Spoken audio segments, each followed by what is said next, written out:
నమస్కారం వార్తలకు స్వాగతం. ముందుగా ముఖ్యాంశాలు. మాజీ మంత్రి అంబటి రాంబాబు ప్రెస్ మీట్, పలు అంశాలపై వివరణ.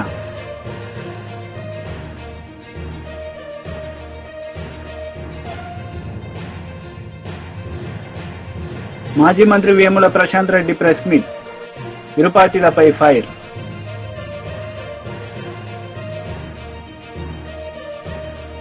నేను 40 సంవత్సరాలు రాజకీయాల్లో ఉన్నారు. ఇలాంటి సంఘటనలు ఎన్నో చూశానని, అయితే ఇదే మొదటి సంఘటన, ఇదే చివరి సంఘటన అని అసెంబ్లీలో సీఎం చంద్రబాబు మాట్లాడారు. ఇలాంటి సంఘటన నేనెప్పుడు చూడలేదని ఆయన తెలిపారు. ఈ సందర్భంగా పలు అంశాలపై ఆయన మాట్లాడారు. అయితే మనం అందరం కూడా చూస్తే అలాంటి సందర్భంలో ఏకపక్షంగా తన సొంత ఎంపీ మీద రాజద్రోహం కేసు నమోదు చేసి, లేని కేసును నమోదు చేసి, ఆయన ఏమి కుట్రలు చేయలేదు, రాజద్రోహం చేయలేదు, లేకపోతే ఏదో పెద్ద ఇచ్చేసే సందర్భం లేవు. మనందరూ కూడా తెలుసు. రాజద్రోహం కేసు నమోదు చేసి 2021 మే 14వ తేదీన, మే 14వ తారీఖున ఆయన పుట్టినరోజు. ఆ పుట్టినరోజు ఆయన అరెస్ట్ చేసి పైశాచిక ఆనందం పొందాలనే ఉద్దేశంతో ఆయన అరెస్ట్ చేశారు.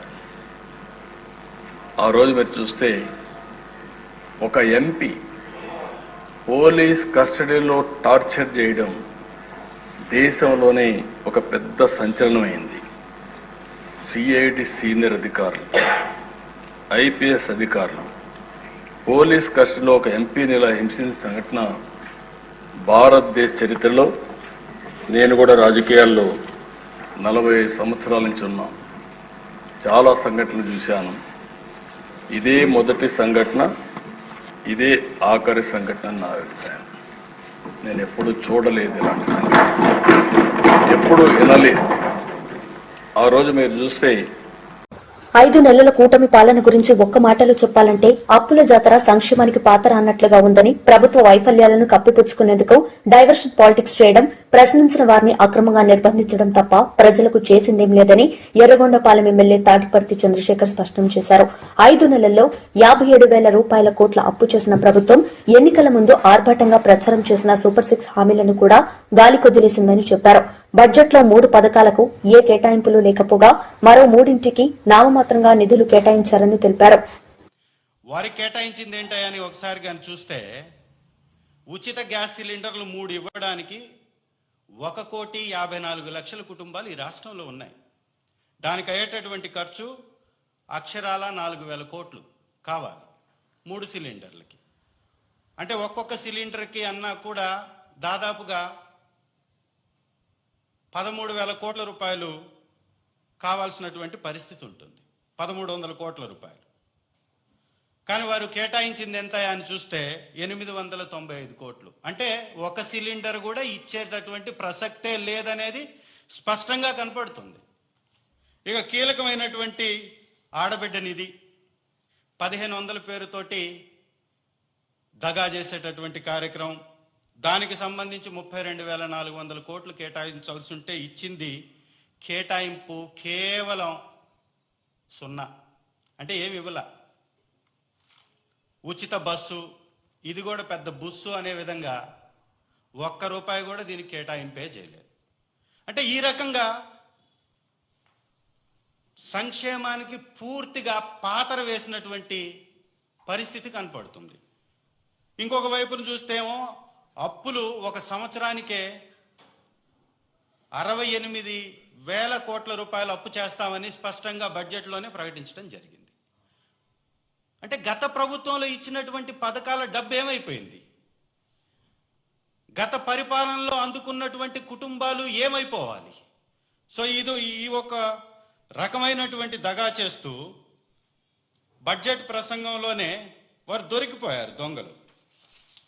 అయితే ఇంకొక ఇంపార్టెంట్ విషయాన్ని కూడా వారు దాటవేసేటటువంటి ప్రయత్నం చేస్తూ ఉన్నారు. ఈ మధ్య కాలంలో చూసాం, డిప్యూటీ చీఫ్ మినిస్టర్ గారు హోంమంత్రి గారిని ఏ విధంగా వారిని మాట్లాడారో, ఈ రాష్ట్రంలో ఉన్నటువంటి పరిపాలన ఎంత అరాచకు నియంత పరిపాలన ఈ రాష్ట్రంలో కొనసాగుతుందో వారి మాటల్లోనే మనకు అర్థమైంది. ఈరోజు ఈ పథకాలన్నీ ఎగ్గొట్టేసి ప్రజల్లో వచ్చేటటువంటి వ్యతిరేకని ఎదుర్కోలేక ఈ పథకాల మీద మాట్లాడేటటువంటి ప్రతి ఒక్క గొంతుని నొక్కేయాలనేటటువంటి ఆలోచనతోటి ఒక నియంత పోకడ, ఒక నిర్బంధ ప్రభుత్వాన్ని కొనసాగిస్తూ యువకుల మీద విపరీతమైనటువంటి ధోరణిలో కేసులు పెడుతున్నారు. యాక్చువల్గా వారికి 41A నోటీస్ ఇచ్చి పంపించేటటువంటి కేసుల్లో కూడా అరెస్టులు పెట్టి 24 గంటల లోపల మెజిస్ట్రేట్ ముందు హాజరుపరచాల్సి వస్తుందని ఒక్కొక్కరికి 4-5 చోట్ల పోలీస్ స్టేషన్స్లో కేసులు పెట్టించి ఈ 24 గంటలు గడవక ముందే ఇంకొక పోలీస్ స్టేషన్లో సబ్మిట్ చేస్తూ, అక్కడ గడవక ముందు మళ్ళీ ఇంకొక పోలీస్ స్టేషన్కి తీసుకెళ్తూ వారిపై విచక్షణారహితంగా దాడి చేస్తూ, వారు పెట్టనటువంటి సంతకాలను పెట్టినట్టుగా చూపిస్తూ, వారు ఇవ్వనటువంటి వాంగ్మూలాన్ని ఇచ్చినట్టుగా వారిని దబాయించి సంతకాలు పెట్టించుకుంటూ అడ్డంగా దొరికిపోతున్నారు. దొరికిపోతూ కూడా వారు మళ్ళీ కూడా దబాయించేటటువంటి ప్రయత్నం చేస్తూ ఉన్నారు. నిజంగా ఏంటయ్యా ఈ దబాయించే ప్రయత్నం అనేది ఒక్కసారి కానీ మనం చూస్తే, శాసనసభ సాక్షిగా నేను అడిగినటువంటి ఒక ప్రశ్నకి, శాసనసభలో నేను అడిగినటువంటి ఒక ప్రశ్నకి శాసనసభ సాక్షిగా కూటమి ప్రభుత్వం ఇచ్చినటువంటి సమాధానంలోనే వీరు ఎంత దుర్మార్గపు పరిపాలన కొనసాగిస్తున్నారో, కూటమి ఏ విధంగా ఫెయిల్యూర్ అయిందో ఈ యొక్క వికారాబాద్ జిల్లా లగచర్లలో అధికారులపై దాడి కేసులో బీఆర్ఎస్ కార్యనిర్వాహక అధ్యక్షుడు కేటీఆర్ పై చర్యలు తప్పవని పీసీసీ అధ్యక్షుడు మహేష్ గౌడ్ స్పష్టం చేశారు. ప్రభుత్వం చేసే ప్రతి పనిని అడ్డుకునేందుకు కుట్రలు చేస్తున్నారని మండిపడ్డారు. ఫార్ములా ఈ కేసులోనూ కేటీఆర్ ప్రమేయం ఉందని, ప్రభుత్వం చట్ట ప్రకారం ముందుకెళ్తుందని మహేష్ గౌడ్ తెలిపారు. పోలీస్ ఇన్వెస్టిగేషన్ ప్రకారం ఎవరు దోషులుగా తేలితే వారి మీద చర్యలుంటాయి. మేము కోరుకునేది కూడా, ప్రభుత్వాన్ని విన్నవించేది కూడా, తప్పు ఎవరు చేసినా ఉపేక్షించొద్దని. అభివృద్ధికి ఆటంకం కలిగితే తరతరాలుగా బాధపడాల్సి వస్తుంది. మనం ఇవాళ జరగాల్సిన అభివృద్ధి ఆగిపోతే మనం కాదు, మన వెనుకొచ్చిన తరాలు బాధపడాల్సి వస్తుంది. అది గ్రహించుకొని ముందుకు పోవాలి. రాజకీయాలు చేయండి, రాజకీయాలు మాట్లాడండి, మేము తప్పులు చేస్తే నిలదీయండి, మేము సరిదిద్దుకోవడం సిద్ధంగా ఉన్నాం. రేవంత్ రెడ్డి ముఖ్యమంత్రి గారికి భేషజాలు లేవు. ఏదైనా తప్పులు జరిగితే కూడా మేము సరిదిద్దుకుంటాం.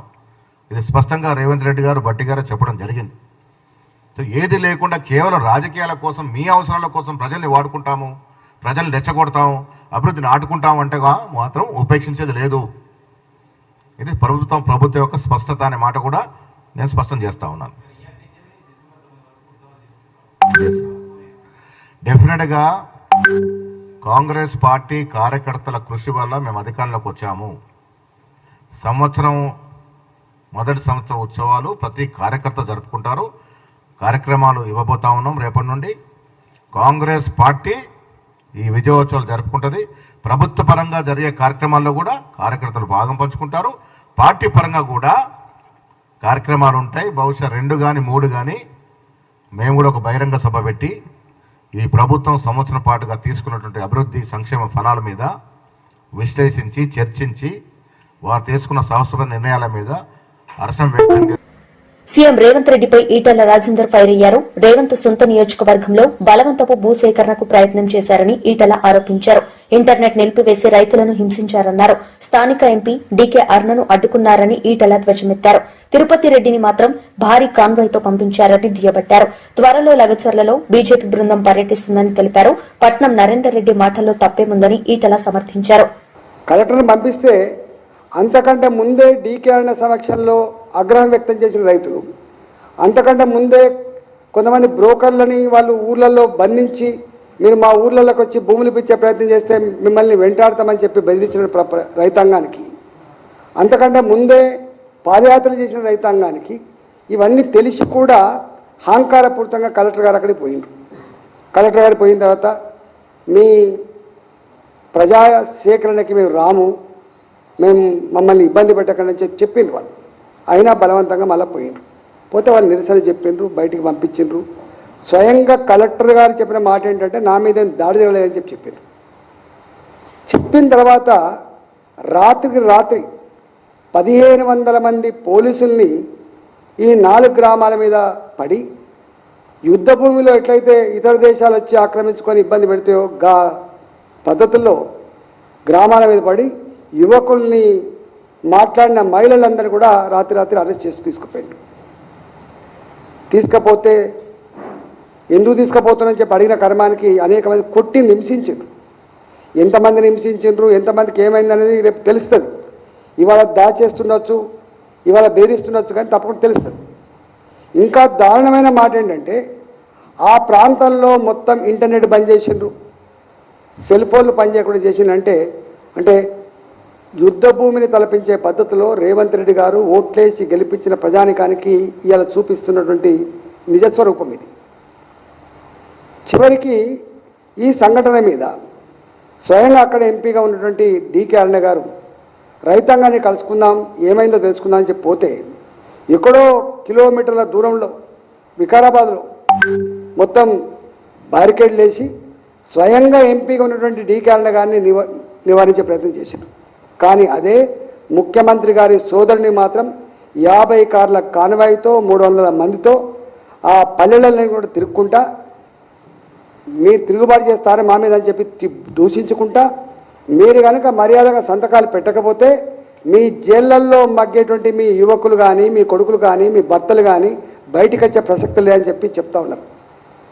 అక్కడ డికే అరుణ గారు నేను ఎంపీని పోనిస్తలేరు, మీరు వారిని పోనిస్తుందంటే వాళ్ళు కాంగ్రెస్ పార్టీలు కదా అంటే అధికారులు కూడా ఎట్లా బానిసలాగా పనిచేస్తుండడానికి ఇది సజీవ సాక్ష్యం. ఇదే కలెక్టర్ గారు డికే అరుణ గారు పోతేనేమో కనీసం మర్యాద లేకుండా ప్రవర్తిస్తాడు, కానీ అదే కాంగ్రెస్ పార్టీ నాయకులు ముఖ్యమంత్రి గారు సోదరులు పోతే మాత్రం ఇవాళ ఏ ప్రోటోకాల్స్ ఉన్నాయో తెలియదు కానీ బయటికి వచ్చి స్వాగతం పలికి తీసుకుపోయే పరిస్థితి ఉన్నది. ఇవాళ నేను అడుగుతా ఉన్నా ముఖ్యమంత్రి గారిని, మీరు ఇవాళనే ఏదో ఇతర పార్టీలలో నాయకులు పురికొల్పితే అయిందని చెప్తా ఉన్నావు. ఈ ఇష్యూ ఒక్కరోజుతో పురికొల్పబడే ఇష్యూ కాదు, ఇది రెచ్చగొడితే రెచ్చిపోయినటువంటి ఇష్యూ కాదు. స్వయం మీ భర్తలు పిల్లలు మీ ఇళ్లకు తిరిగి వచ్చే వరకు బీఆర్ఎస్ పార్టీ మీకు అండగా ఉంటుందని లగచర్ల బాధితులకు మాజీ మంత్రి కేటీఆర్ భరోసా ఇచ్చారు. ఇంతమంది ఆడబిడ్డల బాధకు రాజకీయ రంగు పులమి భూములు లాక్కునే కుట్ర రేవంత్ చేస్తున్నాడని ఆయన విమర్శించారు.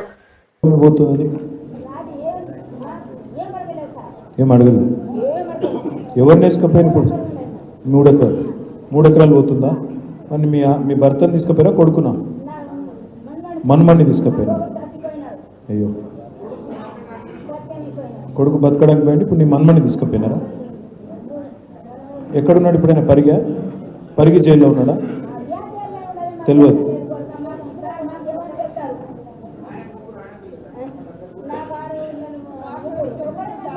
ఇక్కడ తొలగొచ్చి మీకు చూపెడతాము, మీ ఆయనలకు మీ పిల్లలకు మీకు చూపెడతామని తొలగొచ్చిండ్రు సార్. మాకు చూపెట్టాలి సార్, మాకు ఇడిపియాలి. ఇప్పుడు మేము దొంగతనం చేయలేము, మా భూమి సార్కి మేము కొట్లాడినాం చేసినాం, కానీ ఇట్లా అవుతుందని మాకు తెలియదు సార్. ఇట్లా రాత్రిపూట వచ్చి మీకు ఇట్లా దాడి చేసి ఇట్లా పోలీసు వాళ్ళు వచ్చి మా ఇంట్లో జోరి ఇట్లా కొట్టి మాకు తీసుకొస్తారని మాకు తెలియదు సార్. మాకు మా భూమి పోతుంది, మా ఇల్లు పోతుందని మేము ఇట్లా కొట్లాడుకున్నాం, కానీ ఇట్లా పరిస్థితి వస్తుందని మేము చూడలేము. మేము రాత్రికి దండలో కూడా పండుకుంటాం వెళ్ళినాం అని ఇట్లా అడవి పొట్టిగా తిరుగుతున్నాము, అడవిలో పండుకుంటున్నాం. ఇప్పుడు ఈ చలికాలంలో మేము ఎంత పువ్వులు పడుతున్నాం మేము. సారీ అమ్మా, మనం ఏదో చెప్తాను. మా అనంతమ్మ ఆకింపేట బాలకృష్ణ అయ్యా ధర్నా ఉంది అని చూసిరానికి పోతే అరెస్ట్ చేసుకొని పోయిండ్రు. మా బాబు 3 సంవత్సరాల అరమిలు పోయితే పొలం కొన్నాం, 13 ఎకరాల భూమి అవుతుంది సార్. మరి మేము ఇంట్లో ఉండగలగాలి, పోగలగాలి. ఎట్లా మా భర్త మాకు వస్తే మంచిగా ఉంటుందంట. నేను 3 రోజుల 20,000 పెట్టుకొచ్చినాము. ఏమవుతుందో ఎట్లా నాకు భయం వస్తుంది. గుట్టలో 13 ఎకరాలు మరి 13 ఎకరాల భూమి మొత్తం పోతుందని చెప్పిందా? మొత్తం నోటీస్ ఇచ్చిందా? ఏమి ఇవ్వలేడు. ఏం పైసలు ఇస్తారో చెప్పిండ్రా? ఏం చెప్పలేరు. అసలు ఎందుకోసం తీసుకుంటారో చెప్పిరా? ఫార్మా కంపెనీ అని చెప్తున్నారు. ఫార్మా కంపెనీ ఫార్మా కంపెనీ అని చెప్తున్నారు. అంతే తప్ప ఏంది, ఎందుకు, ఎప్పుడు ఇస్తాం, ఎంత ఇస్తాం తెలియదు. ఇప్పుడు మీ దగ్గర మార్కెట్లో ధర ఎంత ఉంటుంది ఒక ఎకరానికి? ధర అంటే నాకు తెలియదు. కాదమ్మా, అంటే మీకు అందాజా కూడా తెలియదా? అసలు తెలియదు. 10 లక్షలు ఉంటుందా, 15 లక్షలు ఉంటుందా, అది కూడా తెలియదా? ఏం తెలియదు. మీ దగ్గర గుంజుకోనికే చూస్తున్నారు ల్యాండ్, అందుకే మీరు పోయి లొలి పెట్టారు. మా ఆయన చెప్పినాం సార్ మేము. లాసేళ్ళు ఫోన్ చేసిండు, సరే లాసేళ్ళు ఫోన్ చేసి మీటింగ్ ఉంది దాని అంటానంటే పోయిండు. ఇక పోయినంత మాత్రంలో మళ్ళీ అందులో ఉన్నాడో లేడో తెలియదు సార్. ఇక 3 రోజులు అయితే తొలకపోయిండు. మా భూమి మాకు వచ్చి అడిగినాడా? అందరు రాజీ అన్నారంట. వాళ్ళు రాజీ అయినా అంటనా అంటే ఓలాకు దొలకరా మా ముందల. రాజీ అయినా అంటారు ఎవరు అన్నారో ఓలాకు దొలకరా మా ముందల. మేము అడుగుతున్నాం, మా ముందల దొలకరా. ఏం చేయలేరు సారు. ఇది 10 నెలల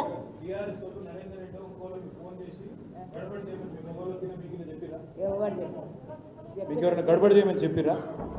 మీ వెనకాల ఎవరైనా ఉండి పైసలు ఇచ్చి చెప్పించిరా? మాకు ఎవరు చెప్పలేరు. మాకు భూమి పోతున్నదని, మా పొట్ట కలుసుకున్నదని మేమేం పోట్లాడుతున్నాం సార్. ఎవరు చెప్పి నీకు ఎవరు రాలేరు, మాకు ఎవరు చేయలేరు. మేము పని పోయినాక మేము పని పోయి చేసి వచ్చి తిని పడుకున్న తర్వాత మా ఆయన కూడా పోలేరు సార్. ఆ గొడవకు లేదు ఏం లేదు. ఇట్లా పట్టుకొచ్చి ఇట్లా కొట్టుతే ఎట్లా పరిస్థితి? మాకు మా భూమి పోతుంది, ఇంకా మేము దెబ్బలు తినాలి సార్. ఇట్లా అమ్మా 1 గంట రాత్రి వచ్చిండ్రు సార్. 1 గంట రాత్రి అది కరెంట్ కూడా ఆఫ్ చేసిండ్రు. మబ్బులా కనిపిస్తుందా మాకు? 1 గంట రాత్రికి వచ్చిరా? ఎవరు? పోలీసు వాళ్ళు వచ్చి ఏం చేశారు? దొప్పుడే దర్వాజా కొడుతున్నారు. 5 మాటలు కొట్టినాను ఆ దర్వాజా. 5 మాటలు కవర్లో పెట్టిన పోస్టులు నీ ప్రోద్బలంతోనే అని చెప్పు జగన్ అంటూ నిన్ను 24 గంటల్లో అరెస్టు చేస్తామని హెచ్చరించారు టీడీపీ పోలిట్ బ్యూరో సభ్యులు వర్ల రామయ్య.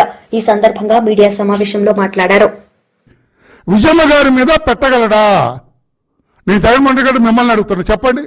ఏమో నాకు తెలియదన్నా మీరు అంటారు, అన్నా అంటారు, తెలియదన్నా అది పెట్టుంటాడన్నా అంటారా? డొక్క జించరు మీరు వాడిది. డొక్క జించి డోలు కడతారు వర్రా రవీందర్ రెడ్డికి మీకు తెలియకుండా ఇటువంటి పోస్టింగ్ పెడితే కదా? మీరు ఒప్పుకోండి, నేనే పెట్టానని 24 గంటల్లో మీరు ఎబటర్గా వస్తారు, కాన్స్పిరసీలో వస్తారు, పోలీసులు తీసుకెళ్ళిపోతారు. ఇది తెలియకుండా ఛాలెంజ్ చేస్తారా? నేను ప్రభుత్వాన్ని ప్రశ్నిస్తే అరెస్టు చేయరు జగన్ గారు. ప్రభుత్వం ఏదైనా తప్పిదం చేస్తే మీరు ప్రశ్నిస్తే ఎవరు అరెస్ట్ చేయరు. Nothing wrong. ప్రభుత్వం తప్పు చేసింది, మీరు ప్రశ్నిస్తారు, అది మీకు రాజ్యాంగపరంగా స్వేచ్ఛ ఉన్నది, రైట్ ఉన్నది. కానీ అవతల వాళ్ళని, మహిళల్ని ఈ రకంగా కించపరచడం, అవతల వాళ్ళ క్యారెక్టర్ని అసాసినేట్ చేసే మాటలు మాట్లాడితే ఊరుకోదు చట్టం, తన పని తెలుసు. మరి రెడీగా ఉంటారా? అరెస్టుకు రెడీ? మీరు అరెస్ట్ అవటానికి సిద్ధంగా ఉన్నారా? మీరు ఈ పోస్టింగ్ పెట్టింది నేను చెబితేనే పెట్టారు అనండి. 24 అవర్స్ పోలీసులు వస్తారు, మిమ్మల్ని పికప్ చేసుకుంటారు, జైలుకి పంపిస్తారు. కోర్టులో మీరు మీ వాడితో వేయించారు కదా, విజయబాబు నాయకుతో పిల్లి వేయించారు కదా. విజయబాబు జర్నలిస్టా మీవాడా? అది నేను దాని జోలికి వెళ్ళను. విజయబాబు జర్నలిస్టా లేకుంటే మీవాడా అందులో వెళ్ళను. విజయబాబు గురించి నాకు తెలుసుకుని అందులోకి వెళ్ళను నేను. అతనితో వేయించారు, వేయిస్తే కోర్టు చీకొట్టింది. కోర్టు ఏమన్నది?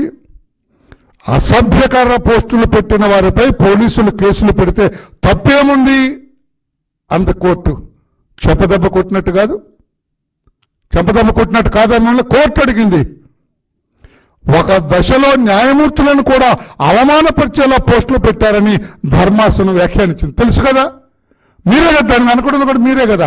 మీరు చెప్పకుండా, మీరు ఎస్ అనకుండా, మీ సజ్జల రామకృష్ణారెడ్డి ఓకే అనకుండా హైకోర్టు మీద, న్యాయమూర్తుల మీద పోస్టింగ్లు పెడతారండి? అంత ధైర్యం ఉందా వర్రా అండి టీంకి? మీ సజ్జల భార్గవ్, సజ్జల రామకృష్ణారెడ్డి, వైఎస్ జగన్మోహన్ రెడ్డి మీరంతా కలిసి కదా. This very big conspiracy. నేను ఇప్పుడే ఒక పోలీస్ ఆఫీసర్తో మాట్లాడా. సార్ పెద్ద కాన్స్పిరసీ ఉంది కనుక మొత్తం బయటకు తీస్తున్నా అన్నారు. మొత్తం బయటకు వస్తుంది. దీని వెనక పెద్ద కుట్ర. అందుకని నేను ఒక అబద్ధపు సామ్రాజ్యాన్ని నిర్మించుకున్నాడు జగన్మోహన్ రెడ్డి. ఈ సోషల్ మీడియా వల్ల బట్టకట్టాలనుకున్నాడు మిస్టర్ జగన్మోహన్ రెడ్డి. కోర్టులు కూడా మా న్యాయమూర్తుల మీద కూడా మీరు ఇష్టం వచ్చినట్టు పెట్టారు కదా, ఇంకేం మాట్లాడతారు మీరు? హైకోర్టు మీరు వేసిన ఆ పిల్ మీద, మీ వాడేసిన పిల్ మీద అభ్యంతరాన్ని వ్యక్తం చేసింది. న్యాయస్థానం తీవ్ర ఆగ్రహాన్ని వ్యక్తం చేసింది. సభ్య సమాజం సిగ్గుపడే రీతిలో సోషల్ మీడియాలో అభ్యంతరకరమైన పోస్టింగ్లు పెడుతుంటే పోలీసులు చూస్తూ ఊరుకుంటారా అని పిల్లేసిన వ్యక్తిని ప్రశ్నించింది. ఏం సమాధానం చెబుతారు జగన్మోహన్ రెడ్డి గారు? ఏం సమాధానం చెబుతారు? అంటే మీరు మాట్లాడితేనేమో అది ఓకేనా, ఇతరులు మాట్లాడితేనా? ఇది కరెక్ట్ కాదు జగన్మోహన్ రెడ్డి గారు అని చెప్పి కూడా నేను తెలియజేస్తున్నాను. అది ఎంత దుర్వినియోగం చేశారండి సోషల్ మీడియాని మీరు. ఈ సోషల్ మీడియా వర్రా రవీందర్ రెడ్డి ఈ టీం అందరికి దాదాపు మాజీ మంత్రి అంబటి రాంబాబు మీడియా సమావేశం నిర్వహించారు. ఈ సందర్భంగా పలు అంశాలపై ఆయన మాట్లాడారు. ఎఫ్ఐఆర్ రిజిస్టర్ చేశారు, జగన్మోహన్ రెడ్డి గారిని దానిలో ముద్దాయిగా పెట్టారు. దానిలో విజయపాల్ అనే ఆయన ఒక ఆయన ఎడిషనల్ ఎస్పీలో ఎవరినో పెడితే ఆయన సుప్రీంకోర్టుకు వెళ్ళాడు, బెయిల్ తెచ్చుకున్నాడు. అది దీనిలో ఏముందని కూడా సుప్రీంకోర్టు చెప్పింది. అలాంటి కేసును మళ్ళీ వాళ్ళు తీసుకొచ్చి శాసనసభ సాక్షిగా ఒక కథ అల్లి జగన్మోహన్ రెడ్డి గారిని దూషించే కార్యక్రమం చేయటం నాకు చాలా విచిత్రం వేసింది. చాలా నీచమైనటువంటి కార్యక్రమంలాగా కూడా కనిపించింది. అలాగే పవన్ కళ్యాణ్ గారు, చంద్రబాబు నాయుడు గారు వీళ్ళందరూ కలిసి జగన్మోహన్ రెడ్డి గారి గురించి మాట్లాడేటటువంటి మాటలు మాట్లాడుతూ నేను అడుగుతా ఉన్నా, జగన్మోహన్ రెడ్డి గారు నేను చెప్పారు సుమారుగా 1:40 ఆయన ప్రెస్ మీట్ పెట్టి చెప్పాడు, మీరు ఇచ్చినటువంటి ప్రతి వాగ్దానాన్ని మీరు అమలు చేయలేకపోతున్నారు. పచ్చి అబద్ధాలు చెప్పేటటువంటి కార్యక్రమం చేశారు కూటమి ప్రభుత్వం. అధికారంలో వచ్చిన తర్వాత ఏమీ లేదు. ఆ రోజు నేను చెప్పాను 74,000 కోట్ల రూపాయలు చంద్రబాబు నాయుడు గారు కూటమి ఇచ్చినటువంటి వాగ్దానాలు నెరవేర్చాలంటే 74,000 కోట్ల రూపాయలు కావాలి. మీరు బడ్జెట్లో ఎంత పెట్టారండి? ఏం లేదు. వాగ్దానాలను నెరవేర్చకపోగా పచ్చి అబద్ధాలు చెప్పి మోసం చేసి ఒక చీటర్ లాగా ఈ రాష్ట్ర ముఖ్యమంత్రి ప్రవర్తించాడు. ఎందుకు 420 ఐపీసీ కింద నీ మీద కేసు పెట్టకూడదు అనేటువంటి పద్ధతుల్లో వివరంగా సాక్ష్యాధారాలతో సహా జగన్మోహన్ రెడ్డి గారు చెప్తే దానికి శాసనసభలో సమాధానం చెప్పే పనే లేదు. మాకు 164 మంది ఉన్నారన్నారు. ఏది ఒక్కళ్ళని చెప్పమనండి సమాధానం దీనికి? చంద్రబాబు నాయుడు గారిని చెప్పమనండి, పవన్ కళ్యాణ్ గారిని చెప్పమనండి, లేదా ఆ లోకేష్ బాబుని చెప్పమనండి, లేక ఆ ఫైనాన్స్ మంత్రిని చెప్పమనండి. దానికి సమాధానం మాత్రం చెప్పలేరు. దానికి సమాధానం చెప్పలేరు. కానీ దాన్ని డైవర్ట్ చేసేసి త్రిపుల్ గారి మీద హింస జరిగింది అని ఒక కథ అల్లేటటువంటి ప్రయత్నం చేశారు, విచ్ ఈజ్ ఫాల్స్. నేను మనవి చేస్తున్నా, ఎస్ త్రిపుల్ గారు ఎవరు? రాజశేఖర రెడ్డి గారికి బాగా తెలుసు, మాకు బాగా తెలుసు. వైఎస్ఆర్ కాంగ్రెస్ పార్టీ తరపున 2014లో పోటీ చేయడానికి ముందుకొచ్చారు, 2019లో పోటీ చేశారు, గెలుపొందారు.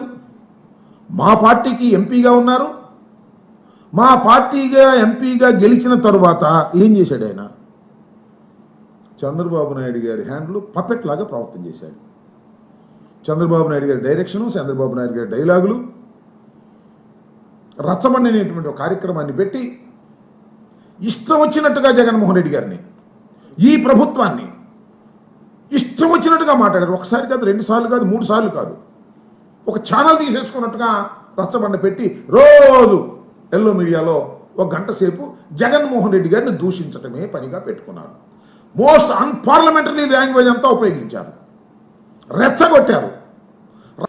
మాజీ ఎమ్మెల్యే జగ్గారెడ్డి మీడియా సమావేశం నిర్వహించారు. ఈ సందర్భంగా పలు అంశాలపై ఆయన మాట్లాడారు. Industrial minister, IT minister Sitaram Babu గారు, ఉత్తమ్ కుమార్ రెడ్డి గారు, రెవెన్యూ మినిస్టర్, వీళ్ళంతా తలకాయ వలగొట్టుకొని ఆ డబ్బులు జమ చేసుకొని ఈ కొత్త సంసారం అయిపోయింది. మళ్ళీ తెలంగాణ రాష్ట్రంలో కొత్త సంసారం అయిపోయింది. కాబట్టి ఇది ప్రజలకు కూడా తెలియాలి కాబట్టి చెప్తున్నాం.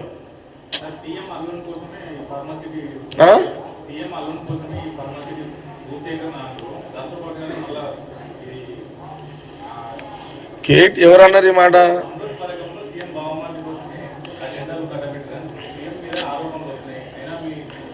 ఇప్పుడు ముఖ్యమంత్రి బంధువుల మీద అభియోగాలు వాళ్ళు వేస్తున్నారు. వాళ్ళు ఇప్పుడు ఏదో ఒకటి అనాలి కదా. అపోజిషన్ పార్టీ కేటీఆర్, హరీష్ రావు ఏదో ఒకటి అనాలి. ముఖ్యమంత్రి రేవంత్ రెడ్డి మీద ఎట్లా బురద చల్లాలనే కార్యక్రమం వాళ్ళు పెట్టుకున్నారు. ఈ బామర్దుల కోసం అల్లుల కోసం చేస్తారు, ఒక ఫ్యాక్టరీ కోసం ఇల్లు చేస్తాడు ముఖ్యమంత్రి. ఇది కూడా నాకు అర్థం కాదు. ముఖ్యమంత్రి ఆయన రేవంత్ రెడ్డి, బామర్దికి ఎంత కావాలి జాగా అల్లుని కావాలంటే. ముఖ్యమంత్రి ఒక 10 ఎకరాలు దొరికాయా? ముఖ్యమంత్రి అల్లుని కోసం ఇంత పెద్ద బామర్ది కోసము అల్లుని కోసం ఇవన్నీ చేస్తాడు. అది చెప్పేటోనికైనా జ్ఞానం ఉండాలి. ఎంత ముఖ్యమంత్రి ఉన్నానికి పెద్ద ప్రాబ్లం ఏంటో చెప్పు ల్యాండ్ ఇవ్వడానికి. ఓ 50 ఎకరాలు చెప్తే ఎవరైనా ఇయ్యరా? ఎందుకు ఇదంతా? కాబట్టి ఏదో అనాలి అంతే, మనకేం తోస్తలేదు. ఇప్పుడు 9.5 ఏళ్ళు ఆ ప్రగతి భవన్లో ఆ ఎంజాయ్మెంట్ చూసిరు వాళ్ళు. ఇప్పుడు మాకెక్కడ ఎంజాయ్? మాకు రోజు రాత్రి కూడా నిద్రలు పడతలేవు మాకు. వీళ్ళు చేసిన కథలకు, కేసీఆర్ ఫ్యామిలీ చేసిన కథలకు పైసలు లేకాడా మరి.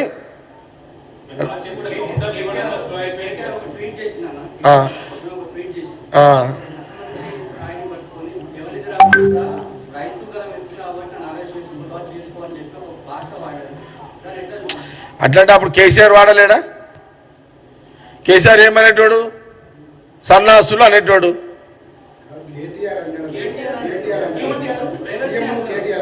సీఎం నాకు మళ్ళా చెప్పు తెలుపు. ఏమని?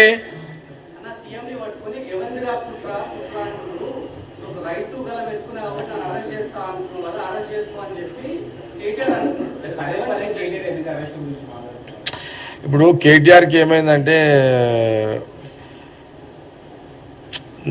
నాజుక్ లీడర్ అన్న కేటీఆర్. బిల్కుల్ కేటీఆర్ నాజుక్ లీడర్. కేంద్ర మంత్రి కిషన్ రెడ్డి మీడియా సమావేశం నిర్వహించారు. ఈ సందర్భంగా ఇరు పార్టీలపై ఆయన మండిపడ్డారు. టీఆర్ఎస్ పార్టీ వ్యవహారం నడుస్తున్నది. ఈ 2 పార్టీల వ్యవహారం చూస్తే తెలంగాణకు నష్టం జరుగుతున్నది తప్ప లాభం జరగదు. వీళ్ళ విషయాలను కూడా అభివృద్ధిని పక్కన పెట్టి ఈ రకమైనటువంటి మరి ప్రజలను ప్రేరేపితం చేసేటువంటి తమ అసమర్థత నుంచి తప్పించుకునేటువంటి విధంగా ఇటు టీఆర్ఎస్ పార్టీ కానీ ఇటు కాంగ్రెస్ పార్టీ కానీ టీఆర్ఎస్ యొక్క వైఫల్యాలు, టీఆర్ఎస్ యొక్క అవినీతి కుంభకోణంలో దర్యాప్తు జరగదు. కాంగ్రెస్ పార్టీ ఇచ్చినటువంటి హామీల మీద చర్యలు ఉండవు. కాబట్టి 2 పార్టీలు కూడా మరి 3వ అంశాన్ని ఎత్తుకొని ప్రజలను దాని మీద దృష్టిని కేంద్రీకరించి తమ అవినీతి నుంచి, టీఆర్ఎస్ తమ యొక్క అసమర్థత నుంచి, తమ యొక్క ఇచ్చినటువంటి హామీలు అమలు చేయకుండా తప్పించుకునేటువంటి చర్యల నుంచి కాంగ్రెస్ పార్టీ ప్రభుత్వము ప్రజల దృష్టి మళ్లించేటువంటి ప్రయత్నం చేస్తున్నారు. వాళ్ళు మాట్లాడుతున్నటువంటి విధానం కానీ, వాళ్ళు వ్యవహరిస్తున్నటువంటి విధానం కానీ, వాళ్ళు తీసుకుంటున్నటువంటి చర్యలు కానీ తెలంగాణకు నష్టం కలిగిస్తాయి. ఈరోజు తెలంగాణ సమాజం అర్థం చేసుకోవాలి. టీఆర్ఎస్ పార్టీ అవలంబిస్తున్నటువంటి విధానం కానీ, కాంగ్రెస్ పార్టీ తీసుకుంటున్న నిర్ణయాలు కానీ తెలంగాణకు ఏమాత్రం లాభం జరగదు తప్ప నష్టం కలిగించే విధంగా 2 పార్టీలు వ్యవహరిస్తూ ఉన్నాయి.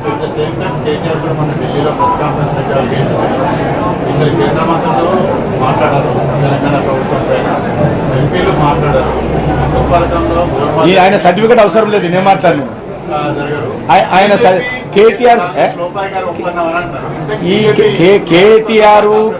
కేటీఆర్ కేసీఆర్ యొక్క సర్టిఫికెట్ మాకు అవసరం లేదు. ప్రధానమంత్రి గారు ప్రారంభోత్సవం చేయడానికి హైదరాబాద్కు వస్తే, తెలంగాణకు వస్తే రానటువంటి ముఖాలు ఈరోజు మేము ఏం చేయాలో మాకు చెప్పాల్సిన అవసరం లేదు. ప్రధానమంత్రి గారు ఒక ఫెర్టిలైజర్ కంపెనీ ప్రారంభోత్సవానికి వస్తే ఈయన రాడు, ముఖ్యమంత్రి ఫామ్ హౌస్లో వండుకుంటాడు. ప్రధానమంత్రి గారు ఒక రైల్వే మ్యానుఫ్యాక్చరింగ్ యూనిట్కు ఇనాగ్రేషన్కి వస్తే రాడు. ప్రధానమంత్రి గారు ఒక విద్యుత్ కంపెనీలకు సంబంధించినటువంటి మరి ఎన్టీపీసీ ప్రాజెక్టులను తెలంగాణ ప్రజలకు డెడికేట్ చేయడానికి వస్తే ఆయన రాడు. ఈరోజు వందే భారత్ ట్రైన్లు కావచ్చు, ఎంఎంటీఎస్ కావచ్చు, లేకపోతే అనేక రకాల ప్రాజెక్టులు ఈరోజు ప్రారంభించడానికి వస్తే ఆయన రాడు. వీళ్ళు ఈరోజు మాట్లాడతారా? వీళ్ళు మాట్లాడే నైతిక హక్కు, ధర్మం, ఈరోజు అధికారం ఈరోజు టీఆర్ఎస్ పార్టీకి ఉందా? కేంద్రం ఏం చేయాలనేది మమ్మల్ని గురించి మాట్లాడే అందుందా? వీళ్ళ ముఖాలు ఎప్పుడైనా 5 సంవత్సరాలు. వార్తలు ముగించే ముందు ముఖ్యాంశాలు మరోసారి. మాజీ మంత్రి అంబటి రాంబాబు ప్రెస్ మీట్, పలు అంశాలపై వివరణ.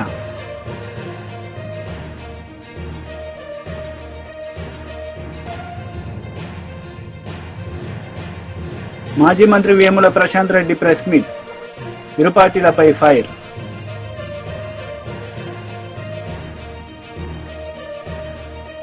ఈ వార్తలు ఇంతటితో సమాప్తం. తిరిగి ప్రసారమయ్యే వార్తల్లో మళ్ళీ కలుద్దాం. అంతవరకు సెలవు. నమస్తే.